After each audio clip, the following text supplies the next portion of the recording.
తోతాపురి మామిడికాయ మామూలుగా మేము మా చిన్నప్పుడు ఏంటంటే బంగినపల్లి లేకపోతే గనక రసాలు ఉలవపాడుకాయ నూజివీడికాయ ఇట్లాంటివి వినేవాళ్ళం.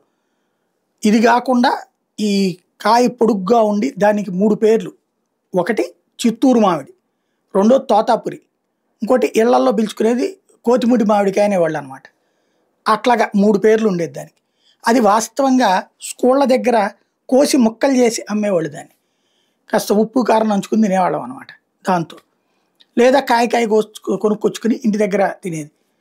ఈ మామూలు దాన్ని ఏమంటారు, ఈ రసం మామిడికాయ బంగినపల్లి మామిడికాయలు అయితే గనక ఇళ్లలో అదేమో దాని కింద తినాలి, లేదా పచ్చడి మామిడికాయలు అట్లాగ పెట్టి పులుపు అంత ఓవర్ పులుపు ఉంటుంది కానీ అవి అమ్మరు.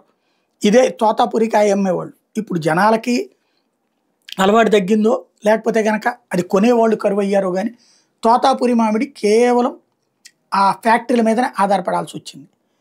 ఆ పల్ప్ ఫ్యాక్టరీల మీదనే వాళ్ళేమో కొనుక్కోరు. వీళ్ళని ఇప్పటికే మా దగ్గర ఎక్కువ ఉండిపోయింది అంటారు.